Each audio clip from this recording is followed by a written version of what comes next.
Allora, stavamo appunto dicendo queste veramente tantissime persone che sono adesso ferme, diceva, ai bordi dei confini, no? Che in condizioni anche molto disagiose. Voi riscontrate quello che anche denunciate è che non si fa abbastanza e avreste lanciato anche una campagna per le città, no? Sì, allora questa è l'agenzia Dire che appunto, vedendo anche loro passare insomma queste foto, c'è un bellissimo servizio di un fotografo che è stato appunto in quei campi in Bosnia, lungo la rotta balcanica, e hanno lanciato questa idea di che le città affiggano manifesti di queste foto, no? Facciano vedere, perché se non vediamo, se non ci rendiamo conto anche con gli occhi, no? Non crediamo a quello che diciamo. Un attimo solo, Rosanna, avete un attimo di pazienza, c'è una telefonata che è in attesa. Pronto? Pronto? Sì, salve, da dove chiama? Buonasera, buongiorno, sono da Padova. Buongiorno signora. Da Padova. Senti, state parlando di questi extracomunitari che vengono qua. C'era anche da noi da sottoscrivere contro il fascismo, contro il razzismo. Io non ho firmato un bel niente. Perché dovrei firmare? Scusi, perché? Ma siamo anche stanchi di vedere tutta questa gente. Dovete anche pensare, anche gli italiani, fra poco dobbiamo noi ad evadere dall'Italia.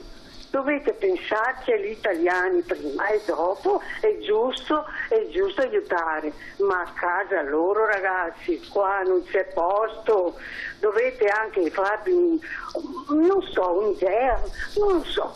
Va bene. Grazie signora, grazie della sua della sua telefonata, grazie molte. Prego Rosanna Betella, l'avevo interrotto, o se vuole rispondere alla signora. Rispondo alla signora. Ecco, questo è, mi dispiace, mi piacerebbe avere tempo per parlare con una signora che pone questi problemi. Non ce n'è.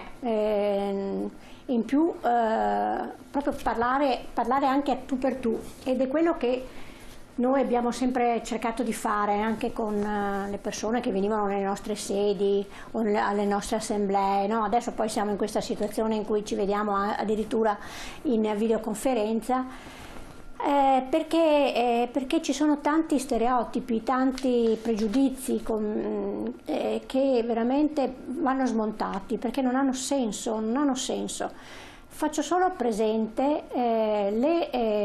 la figura dell'assistente familiare o badante.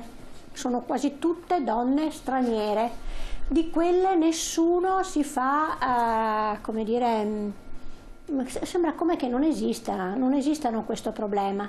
Perché? Perché hanno di fatto, svolgono un lavoro che nessuno o quasi nessuno più dei nostri hanno fatto da un certo momento in poi. Perché poi molti di queste persone straniere vengono qua da noi per fare i lavori più umili, più anche precari, più quelli che noi facciamo di tutto perché non facciano i nostri figli. Assolutamente. O no?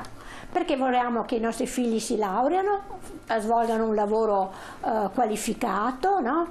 E diamo tutte le opportunità, e però prima o poi dovremmo interrogarci chi farà i lavori che noi non facciamo più. Assolutamente. Rosanna Betella, mi dispiace interrompere perché deve chiudere il discorso di prima, perché siamo in chiusura anche noi, ed era una cosa importante. C'è anche un messaggio che arriva, quello delle città, quindi monito per le amministrazioni cittadine. Un attimo solo, venite a vedere cosa succede qui al confine a Trieste e capirete quanti ne entrano, ma dove vanno, se anche qui non esiste lavoro o se c'è sottopagato.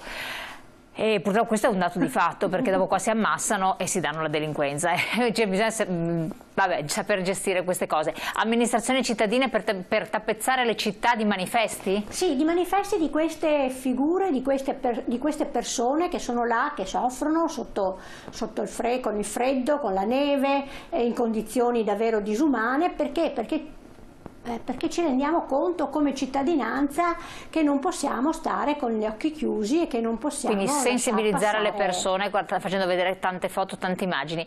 Ci dovrebbe essere un trattato internazionale per i rifugiati, ma un trattato vero e non quella schifezza che abbiamo ora, che esiste solo per lavare la coscienza degli stati. La battuta di chiusura? Sì, un cambio di passo nella gestione che non lasci i paesi che sono al confine da soli, perché poi l'altra cosa che dobbiamo tenere in considerazione è che questo sistema normativo dell'Unione Europea che non fa delle scelte di rispetto dei diritti umani non è gratis, perché sono stanziati dei fondi, ricordiamoci l'accordo con la Turchia, ricordiamoci l'accordo con la Libia, ma che non pensa alla risoluzione del problema, ma che dà dei soldi solo per il fatto che fermo questo flusso. Come lo fermo? Creando persone disgraziate, senza rispetto dei diritti umani, creando delle situazioni dalle quali queste persone vogliono solo scappare perché vengono praticamente perseguitate. Questa domanda non ce la facciamo, preferiamo a volte mettere il paraocchi e pensare che questi soldi sono ben spesi perché li tengono fuori dai confini. Però poi quello che succede è quello che dicevano a Trieste, che da qualche parte entrano perché non possiamo, cioè non li sigilleremmo mai i confini alle migrazioni. Le migrazioni sono vecchie quanto è vecchio il mondo. Allora o noi impariamo a gestirle e al rispetto delle persone, dei diritti di queste persone che magari un domani andranno via e che molto spesso non vogliono fermarsi nel paese di arrivo, oppure noi continueremo a metterci paraocchi facendo finta che siccome li fermiamo lì con il filo spinato, con i muri dentro le tende, dentro le baracche senza mangiare, allora la migrazione non esiste più.